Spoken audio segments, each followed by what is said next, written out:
नमस्कार दोस्तों, आपका मेरे चैनल में स्वागत है। और इंदिरा गांधी की पुण्यतिथि पर मैं उनके जीवन से जुड़ी हुई कुछ घटनाएं और उनके जीवन से जुड़े जानकारियां लेकर के आपके सामने आई हूं। चलिए शुरू करते हैं। भारत की पहली महिला प्रधानमंत्री इंदिरा गांधी एक अजीम शख्सियत थी। उनके भीतर गजब की राजनीतिक दूरदर्शिता थी। इंदिरा का जन्म 19 नवंबर 1917 को हुआ। पिता जवाहरलाल नेहरू आज़ादी की लड़ाई का नेतृत्व करने वालों में शामिल थे। वही दौर रहा जब 1919 में उनका परिवार बापू के सानिध्य में आया और इंदिरा ने पिता नेहरू से राजनीति का ककाहरा सीखा। मात्र 11 साल की उम्र में उन्होंने ब्रिटिश शासन का विरोध करने के लिए बच्चों की वानर सेना बनाई।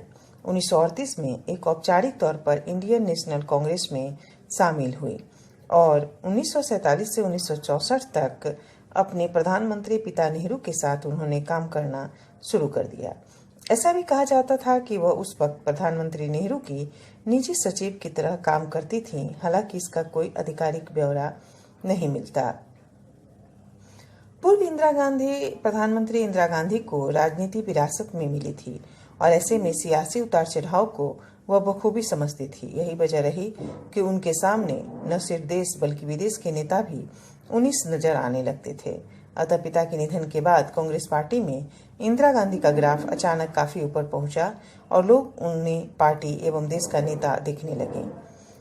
वह सबसे पहले लाल बहादुर शास्त्री के मंत्रिमंडल में सूचना एवं प्रसारण मंत्री बने। शास्त्री जी के निधन के बाद 1966 में जब देश के सबसे शक्तिशाली पद प्रधानमंत्री पर आसीन हुई, एक समय गूंगी गुड़िया कही जाने वाली इंदिरा गांधी तत्कालीन राजघरानों की प्रीवी पर्स समाप्त कराने को लेकर उठे तमाम विवाद के बावजूद तत्संबंधी प्रस्ताव को पारित कराने में सफलता हासिल करने, बैंकों का राष्ट्रीयकरण करने जैसा साहसिक फैसला लेने और पृथक बांग्लादेश के गठन और उसके साथ मैत्री और सहयोग संधि करने में सफल होने के बाद बहुत तेजी से भारतीय राजनीति के आकाश पर छा गई। वर्ष 1975 में आपातकाल लागू करने का फैसला करने से पहले भारतीय राजनीति एक ध्रुवीय सी हो गई थी, जिसमें चारों तरफ इंदिरा ही इंदिरा नजर आती थी। इंदिरा की ऐतिहासिक कामयाबियों के चलते उस समय देश में Indira is India, India is Indira का नारा जोर जोर से गूंजने लगा। इंदिरा उस वक्त राजनीति एक ध्रुवीय हो गई थी। उनकी शख्सियत इतनी बड़ी हो गई थी कि उनके सामने कोई दूसरा नजर नहीं आता था। अपने व्यक्तित्व को व्यापक बनाने के लिए उन्होंने खुद भी प्रयास किया। इंदिरा के बारे में सबसे सकारात्मक बात यह है कि वह राजनीति के नब्ज को समझती थी और अपने साथियों से उनका बेहतरीन तालमेल था। गरीबी मुक्त भारत इंदिरा का एक सपना था। आज भी वह सपना साकार नहीं हो पाया है। सभी लोगों को भारत से गरीबी को मिटाने के लिए मिलकर काम करना चाहिए ताकि उनके सपने को हकीकत में तब्दील किया जा सके। इस बात की जानकारी बहुत कम लोगों को होगी कि जनता पार्टी के शासनकाल में इंदिरा गांधी पूरी तरह आध्यात्मिकता की ओर उन्मुख हो गई थीं। उन दिनों सुबह सवेरे के नित्यकर्मों से विमुक्त होने के बाद वे लगभग 1 घंटे तक योगाभ्यास करती थी और तत्पश्चात मां आनंदमयी के उपदेशों का मनन। सुबह 10 बजे से लेकर 12 बजे तक के मध्य में वे आगंतुक दर्शनार्थियों से मिलती थीं।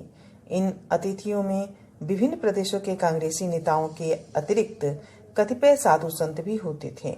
अपनी उन भेंट मुलाकातों के मध्य आमतौर पर श्रीमती गांधी के हाथों में ऊन के गोले और सलाइयां रहती थीं। अपने स्वजनों के लिए स्वेटर आदि बुनना उन दिनों उनकी हॉबी बन गई थी। 1 बजे के लगभग भोजन करने के बाद वे घंटे भर विश्राम करती थी। विश्राम के बाद वे अक्सर पाकिस्तान के मशहूर गायक मेहदी हसन के गजलों के टेप सुनती थीं। रात में बिस्तर पर जाने के पहले उन्हें आध्यात्मिक साहित्य का पठन पाठन करना अच्छा लगता था। इस साहित्य में मां आनंदमयी के अतिरिक्त स्वामी राम तीर्थ और ओशो की पुस्तकें प्रमुख थी। ओशो के कई टेप भी उन्होंने मंगवा रखे थे, जिनका वे नियमित रूप से श्रवण करती थीं। श्रीमद् भागवत गीता में भी इस दरमियान उनकी पर्याप्त रुचि हो गई थी। समय समय पर वे उसका भी पारायण करती थी। उन्हीं दिनों कुछ समय के लिए वे हरिद्वार भी गई थीं, जहां स्वामी अखंडानंद के भगवत पाठ का उन्होंने श्रवण किया था। ऋषिकेश के निकट मुनि की रेती पर अवस्थित स्वर्गस्थ स्वामी शिवानंद के आश्रम में भी उन्होंने कुछ घंटे व्यतीत किए थे। इंदिरा की राजनीतिक छवि को आपातकाल की वजह से गहरा धक्का लगा। इसी का नतीजा रहा कि 1977 में देश की जनता ने उन्हें नकार दिया। हालांकि कुछ वर्षों बाद ही फिर से सत्ता में उनकी वापसी हुई। उनके लिए 1980 का दशक खालिस्तानी आतंकवाद के रूप में बड़ी चुनौती लेकर आया। ऑपरेशन ब्लू स्टार को लेकर उन्हें कई तरह की राजनीतिक समस्याओं का सामना करना पड़ा। राजनीति के नब्ज को समझने वाली इंदिरा गांधी मौत की आहट को तनिक भी भांप नहीं सकी और 31 अक्टूबर 1984 को उनकी सुरक्षा में तैनात 2 सुरक्षा कर्मियों ने सतवंत सिंह और बेअंत सिंह ने उन्हें गोली मार दी। दिल्ली के एम्स ले जाते समय उनका निधन हो गया। इंदिरा की राजनीतिक विरासत को पहले उनके बड़े पुत्र राजीव गांधी ने आगे बढ़ाया और अब सोनिया और राहुल गांधी उससे जुड़े हुए हैं। आज देश और विदेश में इंदिरा के नाम से कई इमारतें, सड़कें, पुल, परियोजनाएं और पुरस्कारों के नाम जुड़े हुए हैं। धन्यवाद दोस्तों। अगर आपको मेरा यह प्रयास पसंद आए तो कृपया वीडियो को ज़्यादा से ज़्यादा लाइक करें, शेयर करें, चैनल को सब्सक्राइब करना बिल्कुल न भूलें। धन्यवाद।